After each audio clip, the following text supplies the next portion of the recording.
Channel को subscribe करो पहले। हाँ जल्दी करो, मुझे पता है कि आप लोग नहीं करते हो, वीडियो देखते हो लेकिन सब्सक्राइब नहीं करते। ये लाल कलर का बटन नहीं से दबाओ, जल्दी दबाओ, जल्दी दबाओ, फिर मैं शुरू करूँ। दबा दो जल्दी, दबा दिया, घंटी भी दबा देना, ठीक है। 13 वर्ष काल ड्रग्स सहित जड़ित रही, ड्रग्स आडिक्टेड हो गले, किंतु 13 वर्ष पर एवं सी जो संपूर्ण भाव में सुस्थ अच्छा और ड्रग्स रु दूरे की अच्छा निजे बखाणुंट निजर से गाथा किपरि जो 13 वर्ष कटला किपरि क्यारियर पूर्णछेद पर पूर्णछेद पड़गला सहित आलोचना करवा। ओडिशा भास्कर को आपको स्वागत करी, आप ना परिचय टे देवे। मो ना अविनाश सेठी, मु बीटेक पास आउट एबे किंतु मु बेकार किसी करूनी। तेरे पास कोई और रास्ता है? कहीं की बीटेक पढ़ी किंतु कहीं किसी कर पार ना बोल भाव मु ड्रग्स रे बुड़ी की मोर जीवन रो 13 वर्ष बर्बाद कर देछि। खोपड़ी तोड़ आरंभ होता ड्रग्स नेबा ड्रग्स पाए। मु बीटेक फास्ट ईयर पढ़ला बेले मोर गोटे सांग थिला बरगढ़ रे, तार घर ता संगे फास्ट टाइम ता न पुरुषोत्तम साहा, तो ता संगे पढ़ी मु फास्ट टाइम खाइली। तापर आस्ते आस्ते मते भी इच्छा हला खाइया पे। शाबाश बेटा, बहुत बढ़िया मुन्ना। जो 13 वर्ष गला समय गला 13 वर्ष भितर कोट ना कोठी जो बयस आरंभ करते कौटी पहुंच जाते क्या बोला तूने? किंतु आज जोटी थिले 13 वर्ष तले आज मध्य सेठी अछंती। केबे गोटे मन भीतर क्षोभ आसीनी?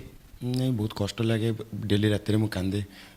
दुख मो भाग्य लेखा, दुख मो भाग्य लेखा। हेले तो जोड़ा तो आउ तो किसी फेरी आसबन ना, समय गोटे जिनस के फेरी आसबनी। तो मो लाइफ रे मु 13 वर्ष जो मूल्यवान 13 वर्ष सेटा बर्बाद कर देछि। तो एबे आउ भाबिले आउ किछि हेई परनी, खाली कांदिबा कथा आउ किछि नै। प्रथम जो ड्रग्स पाखे पहुँचते नहीं ड्रग्स अनुभूति केमी प्रथम कि गोटे अटका लगी जे एते निशा होते पारे कि कौन होते पारे? सी गोटे एमिति निशा सेटा माने सोल को अटैच कर दबो, माने सेटा बॉडी और माइंड की तो अटैच करिवो सोल को अटैच करिवो, सेटा डायरेक्ट अपन आत्मा को सेटा खुशी कर दबो। माने मार साले का खोपड़ी तोड़ साले का। एते खरा रे अपन लागो कि ठंडा होची, ठंडा रे लागो कि गरम लाଗୁची, सब जिनस लगे एमती फुल फुटी फुटी जाऊँगी, तारा जन्म एमती देखा होती, पूरा एमती मजा लगे आपको बहुत।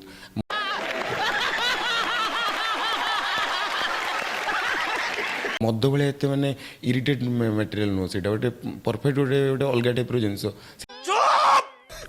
गोटे सी गोटे ये गोटे निशा। जदि आप विड्रल सिम्पटम्स तार केमती कहीदे आप गोटे दिन न खाई आपन को कन्स्टिपेशन हम, आपणकर जब बॉडी रे टेम्परेचर आसो, आपन काश हम, छिंक हम, पेट काटो, मुंड बिंधब, नाकरू पानी गल, हाई आसो, निद हेनी, भोक लगनी, एत सब जिनस गुड़ा गोटे पिला केमी सहब से जबरदस्त खाईदिए। थरे नेले ही एमती आसीबो ना एडिक्टेड हला पर? एडिक्टेड हला पर माने जेंति 4-6 मास 8 मास वर्ष खाई सला पर से बॉडी रे एडिक्टेड हला पर एमती हबो। कैसे कैसे लोग रहते हैं यार यहाँ पर। तो थरे नेला पर तापर बंद कर दी पाथनते पुनी भल लागला भाई ना। मु सेते बेलको ए सब जिंस कोन भाबुतली कि खाइला पर ए सब जिंस आगु को मु फेस करी बोली जान नथिल ना।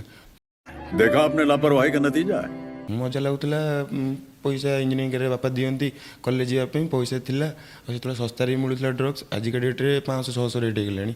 बाकी से ड्रग्स रेट थिला मात्र 35 टଙ୍କା 40 टଙ୍କା एमती मिल जाउतला। चल झूठा। 13 वर्ष भितर कौन कौन हरई जीवन? मोर सबुठ मेन जिनस हो हेल्थ हरई देछि। मु बहुत पतला हो जाइछि 13 बासी गला सेठू। तापर मो वेल्थ हरई, मो जेतिक टंकार ड्रग्स खाई मोर आज गोटे निजर गोटे लग्जरियस बंगलो था।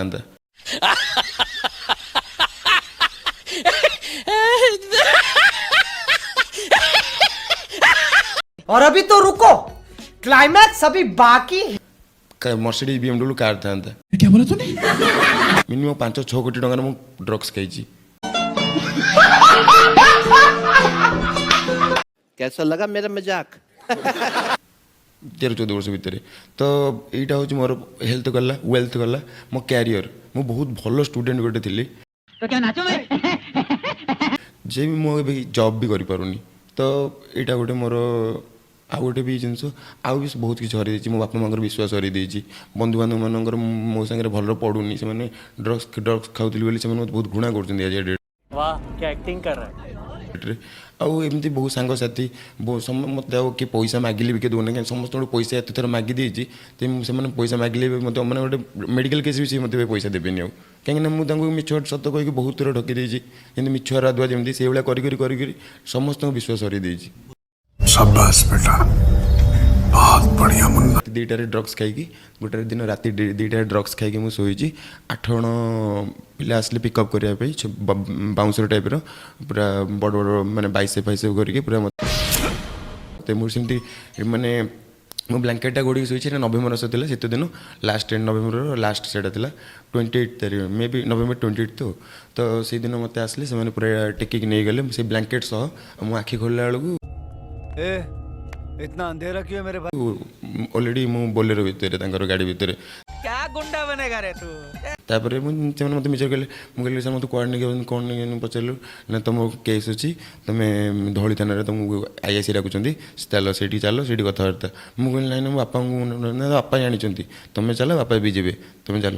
ମୋତେ ନେଇଗଲେ ରିହାବ୍ରେ ନେଇ ଛାଡ଼ିଦେଲେ। ମୁଁ ଜାଣିଦେଲି ରିହାବ୍ରେ କାହିଁକିନା ଏଇଟା ଯେଉଁ ତାଙ୍କର ଆଟିଚ୍ୟୁଡ଼ରୁ ସେମାନେ କେବେ ବି ପୁଲିସ୍ ଭଳିଆ ଦେଖାଯାଉନଥିଲେ ତ ମୁଁ ଜାଣିଦେଲି ରିହାବ୍ କି ମୋତେ ନିଆଯାଉଛି କାହିଁକିନା ପୂର୍ବରୁ ମୋତେ ଆଗରୁ ବି ମୋ ଘର ଲୋକ ୱାନ୍ କରିଥିଲେ ତୋତେ ରିହାବ୍ରୁ ଛାଡ଼ିଦେବୁ ବୋଲି ତ ସେଇ ହିସାବରେ ମୁଁ ଜାଣିଦେଲି ରିହାବ୍ରୁ ଯାଉଛି। ତାପରେ ଯେହେତୁ ମୁଁ ଏଜୁକେଟେଡ଼ ପିଲାଟା ରିହାବ୍ର ରୁଲ୍ ରେଗୁଲେସନ୍ରେ ମୁଁ ଆକ୍ୱାଣ୍ଟେଡ଼ ହେଇଗଲି। ମୁଁ ଯିଏ ଯେମିତି କୁହନ୍ତି ମୁଁ ସେଇ ହିସାବରେ ରୁହେ କିଛି ବେଶୀ କିଛି ଇଏ କରେନି। କିନ୍ତୁ ମୋତେ ଅଧିକ କଷ୍ଟ ଲାଗିଲା ମୋ ବାପା ମାଆ ମୋତେ ବର୍ଷରେ ଯାଏଁ ଛାଡ଼ିଦେଲେ ଥରେ ବି ଦେଖିବାକୁ ଆସିଲେନି ଥରେ ବି ଫୋନ୍ କଲେନି। ମୁଁ ଏକୁଟିଆ ମୋ ମାଆ ବାପାଙ୍କୁ ବିନା ବର୍ଷେ ରହିଛି। ମୁଁ ଗୋଟେ ଦିନ ବି ମୋ ମାଆ ବାପାଙ୍କୁ ଛାଡ଼ିକି ବି ରହିପାରିନି ତ ବର୍ଷେ ରହିଛି ମୁଁ ବହୁତ କଷ୍ଟରେ ରହିଛି। ମୋତେ ସେଠି 4 ଦିନ ଟଏଲେଟ୍ ସଫା କରିବାକୁ ଦେବେ ମାନେ ଗାଧୋଇବାକୁ ଦେବେନି। ତାପରେ 15 ଦିନ ଯାଏଁ ଏକୁଟିଆ ବାସନ ମାଜିଛି ମାନେ ରିହାବ୍ଟା ଯାକ ପିଲାଙ୍କର 50ଟା ଥାଳି 50ଟା ଗିନା ତାଙ୍କର ହାଣ୍ଡି ଡେକ୍ଚି ସବୁ ମୁଁ ମାଜିଛି। ମାନେ ମୋତେ ବହୁତ କଷ୍ଟ ଲାଗେ ସେସବୁ ଜିନିଷ ମାନେ ବହୁତ ହି କଷ୍ଟ ଲାଗିଛି। ସେ ଠକି ଦେଲୁ ତୁ ଠକି ଦେଲୁ